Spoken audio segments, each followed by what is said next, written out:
Hello everyone, I have here a Primus white currant plant that I got from my local hardware store. They also carried a variety of other fruit plants. I wish I could have bought them all. White currants are shrubs that are just a colorless version of red currants. Black and pink currants also exist, but white currants are said to be the sweetest. Currants have no spines to poke you and are often even more prolific than raspberries. White currants are easy to grow and produce abundant pale berries that ripen from midsummer onwards. And, best of all, white currants are less likely to be noticed by birds, leaving more for you to eat. Find a spot in your yard that has full sun or part shade. The berries will be sweeter if grown in full sun. They prefer moist, well-drained soil, and they can thrive in a variety of soil types. They're pretty low maintenance and not very picky. They can also be grown in containers. Currants leaf out in spring, so it's best to plant your currants before they leaf out. As you can see, my plant is already starting to leaf out. That's how it was at the store. Place bushes about 3 feet apart. Dig a hole that is about twice the size of what you need for the root system when it is spread out. Currants may fruit in their second year, but it may take up to 5 years. This variety I'm planting here is supposed to get 3 to 6 feet in height. Most currants, like the ones I am planting, are self-fertile, so you only need one plant. And they are also supposed to be very easy to propagate, so if you do want more plants, you can just make more. One plant is supposed to live over 10 years. Use your shovel to make the sides of the hole uneven to encourage your roots to spread. Take a look at these roots. They are unfortunately going in circles, and it's not good to put your plant in the hole this way unless you want your roots to keep growing in circles. So I'm going to very gently try to loosen these up a little.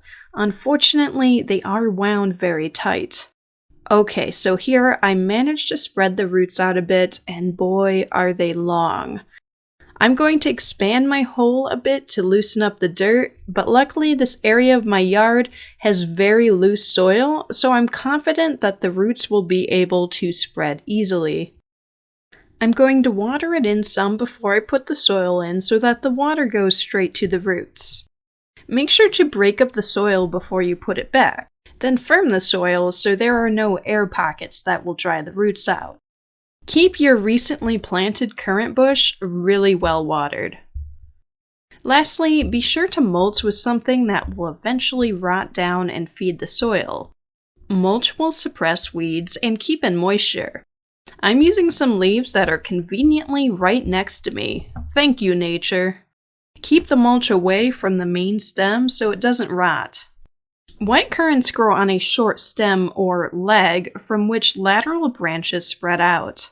When the plant is dormant in winter, be sure to remove any dead, diseased, or badly placed branches with clippers. For example, you may want to remove branches that are crossing or are quite low to the ground. Try to encourage an open, bowl-like shape. Outside of that, advice for pruning this plant that I found has varied widely in order to support maximum production. Some recommend pruning offshoots at the very bottom of the plant, but personally, I'm going to go low maintenance and just stick with pruning any dead or excessive branches as time goes on. So I recommend you do your own research and determine how you would like to mold your plant, since I am not a pruning expert. But I will add one tip. Make sure all pruning cuts are made just above a bud that faces out from the bush. This way you'll get less growth directed into the bush, congesting it and making you have to prune it more. The berries of currant plants are grouped together in trusses called strigs. When harvesting, you can pick individual berries or cut off the whole strig. They will only keep in the fridge for a few days, but they are easy to freeze, so you can use them in smoothies or other recipes later. White currants are more suited for fresh or frozen eating than for making jellies and baking, which black and red currants are often used for. A note to keep in mind, black currants grow differently and have different pruning, planting, and care instructions than red, pink, and white currants.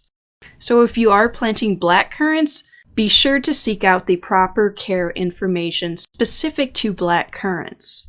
Something I'm trying to do, especially as I plant more varieties of fruit, is to label my plants, because I have been notoriously bad at this in the past.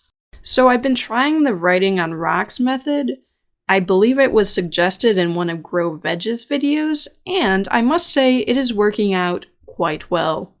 And here it is, my Primus white currant plant that I'm excited to pick currants off someday. I wish you all abundant harvests. Goodbye.